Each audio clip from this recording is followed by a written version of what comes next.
Hey everyone, Prof again, and today we are doing another Hunter x Hunter vs JJK matchup, and this time I'll be going over whether or not Toji Zenin could take down the greatest band of criminals in the Hunter x Hunter world, the Phantom Troupe. I personally just thought this fight was kind of interesting, since Toji's motivation before his death is just money, and the Phantom Troupe are all Class A bounties and infamous bandits. It would be very in character for him to chase down the troupe in hopes of earning the reward money. Chrollo and the troupe's primary motivation is stealing rare and legendary artifacts, with Toji having multiple cursed tools that are worth hundreds of millions on the black market at all times. It all kinda just works out. And seeing as my fan base was kinda split on this topic, I thought it would be pretty fun.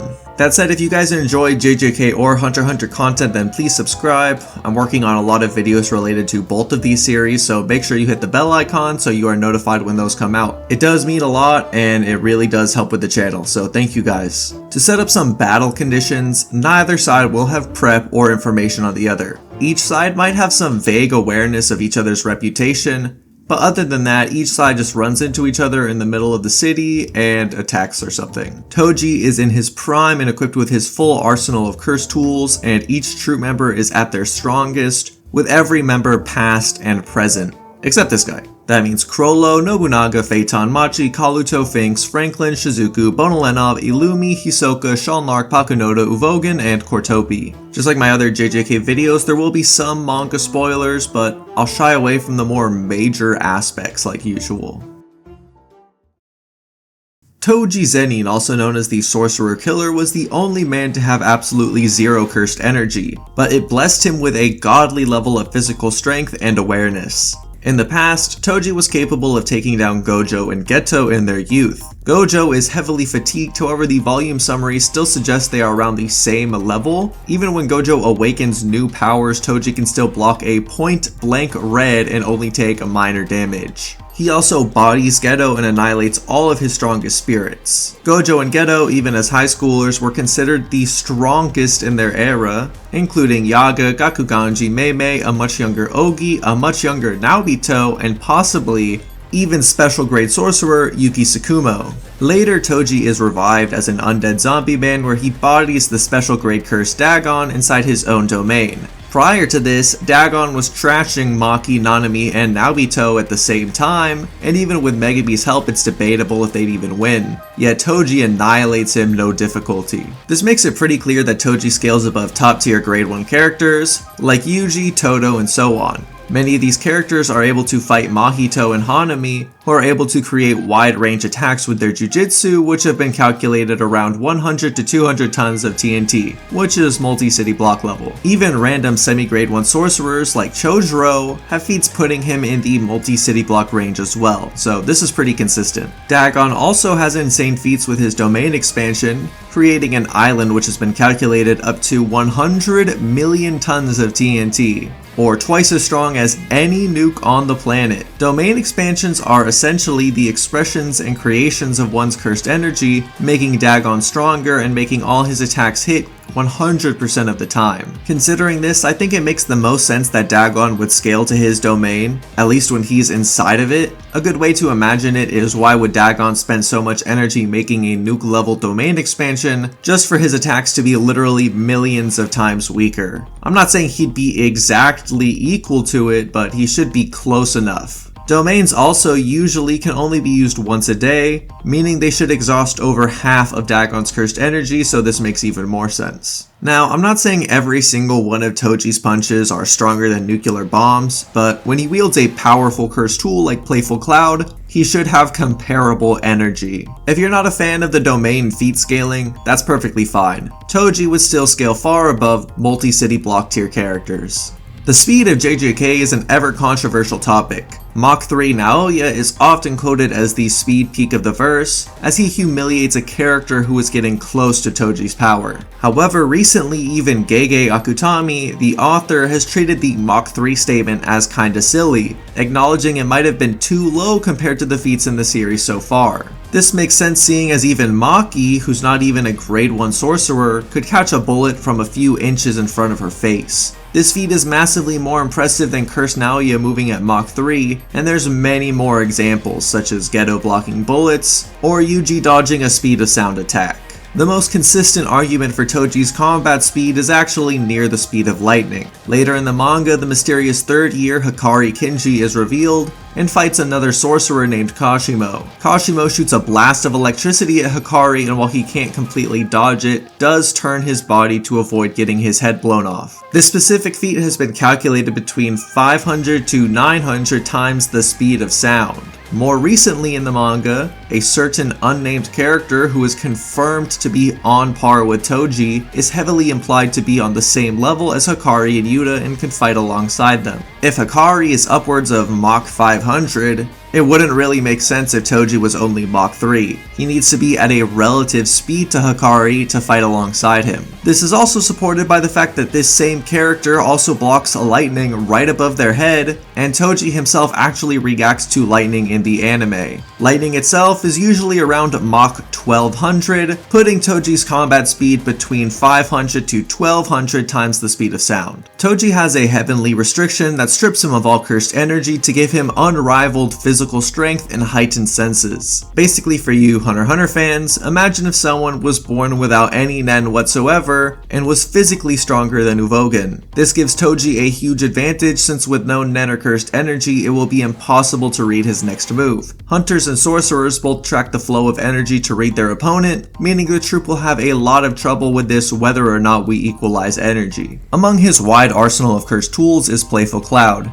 a 3-section staff that amplifies Toji's strength that he used to body Dagon. Chain of 1,000 Miles is essentially a chain that extends forever. His weapon of choice is Soul Split Katana, a sword that, as the name implies, just cuts your soul. It's pretty much that simple. Since it cuts your soul directly, it doesn't matter how tough your physical defense is because you will be cut regardless. Toji also has a weapon called the Inverted Spear of Heaven that forcibly cancels out cursed techniques, shown when it literally cuts through Gojo's infinity. Things get complicated when this comes up since it depends on if we equalize energy as many do in versus battles. If we equate nen to cursed techniques, this is a huge asset in battle as Toji will be able to cleave through the troops' techniques, but if not, it's just a glorified knife. Since it's so pivotal, I'll let you guys decide for yourselves if the Inverted Spear of Heaven would even work.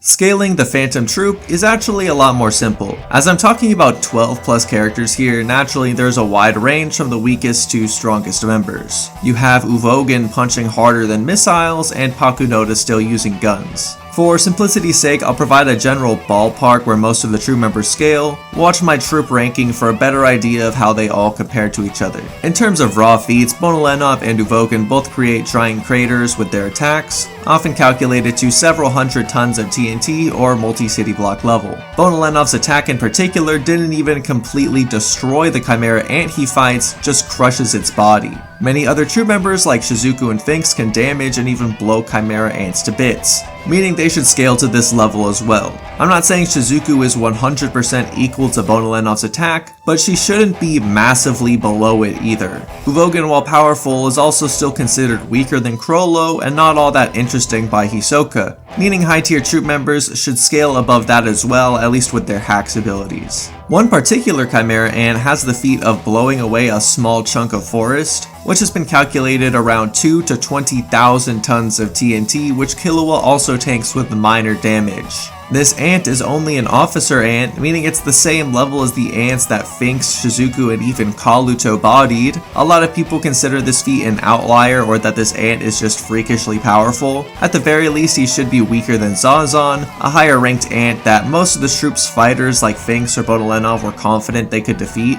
and Feitan literally did defeat. They likely need their haxes or strongest moves to win, but still possible for high tier troupe members to scale to this level. In terms of speed, Gon even in Greed Island is capable of moving faster than Nen enhanced explosions when he fought Genthru. This feat, which Gon does before even the Chimera Ant arc, has been calculated to 167 times the speed of sound. After getting much faster in the Chimera Ant arc, Gon is stated by Knuckle with his thousands of battles worth of combat experience, and Knuckle compares Gon's aura to that of a mid-ranking pro. We don't really know what this means, but even the top of the hunter world like the Zodiacs are wary of the troupe.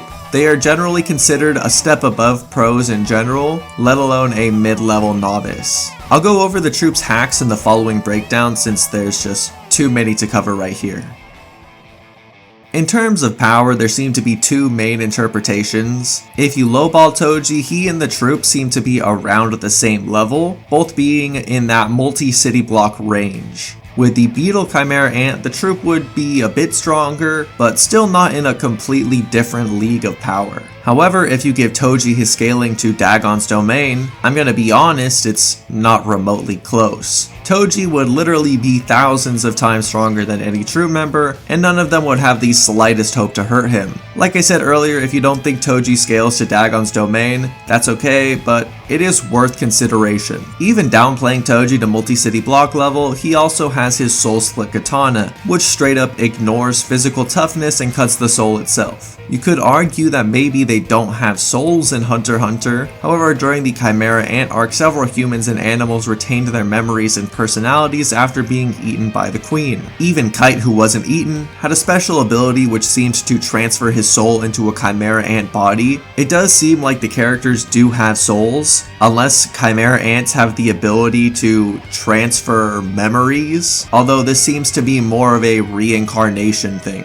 Speed isn't looking too good for the spiders either, as they don't really have any feats close to the speed of lightning like Toji does. The fact that Godspeed Killua literally uses lightning and he's considered a god tier in terms of speed is very telling that the Troupe wouldn't be close to that level. Their best scaling is Dagon's Mach 160 kick, however Gon in this fight is possibly amped as high emotions can cause Nen to multiply in battle, and the fact Genthru actually is considered very impressive in the Hunter x Hunter databooks, even compared to high-ranked Chimera Ants. It's overall not a very good look for the Troupe. If you wanted to downplay Toji by saying he caps at Mach 3, and it's literally the author telling us he's Mach 3, that's just not true, since Toji would actually be faster than Mach 3, seeing as the unnamed Toji level character that fought Naoya was so fast, Naoya with his Mach 3 speed couldn't even touch them. This means Toji is faster than Mach 3. Meanwhile, arguably the fastest Hunter x Hunter character, Chairman Netero, was heavily implied by the author to only be around the speed of sound,